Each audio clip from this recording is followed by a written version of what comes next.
নমস্কার, চলে এলাম আরও একটি নতুন রেসিপি নিয়ে। আজকের রেসিপি হলো নারকেল আর পোস্ত দিয়ে বড়া।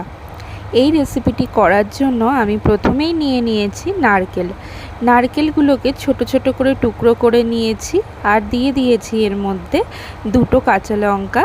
আপনারা চাইলে আর একটু ঝালের জন্য আর একটু কাঁচা লঙ্কা এখানে দিতে পারেন। এরপর খুব ভালো করে বেটে নিয়েছি।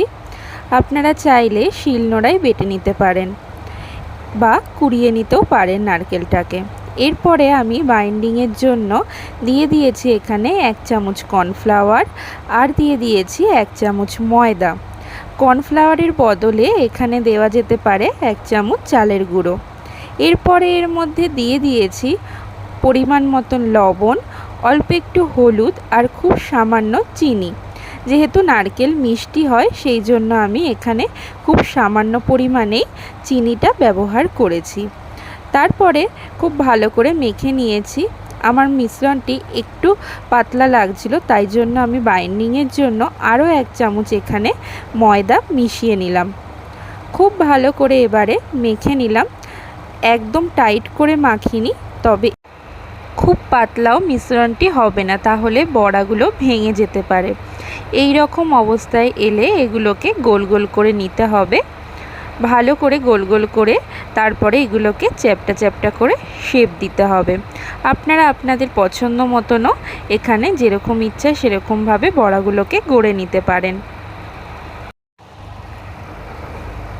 এরপর আমার সব নারকেলের বড়াগুলো চ্যাপ্টা চ্যাপ্টা করে নেওয়া হয়ে যাওয়ার পরে আমি এখানে নিয়ে নিলাম 1 চামচ মতন পোস্ত একটা শুকনো প্লেটের মধ্যে। তারপরে নারকেলের বড়াটাকে একটুখানি এপাশ ওপাশ করে ভালো করে আঙুল দিয়ে চেপে চেপে নারকেলের বড়াগুলোর গায়ে মাখিয়ে দিলাম।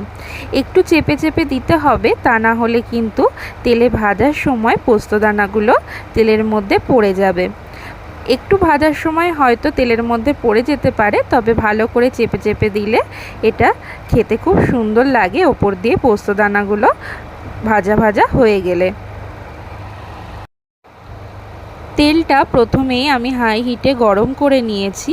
এরপর লো আঁচে বড়াগুলোকে ছেড়ে দিয়ে ভেজে নিতে হবে 3-4 মিনিট করে একটা পাশ, তারপরে আবারও উল্টে দিয়ে আর একটা পাশ 3-4 মিনিট মতন ভেজে নিতে হবে। মোট বড়াগুলো করতে সময় লাগবে 7 থেকে 8 মিনিট। খুব বেশিক্ষণ ধরে বড়াগুলোকে ভাজার দরকার নেই, তাহলে বড়াগুলো কিন্তু শক্ত হয়ে যেতে পারে।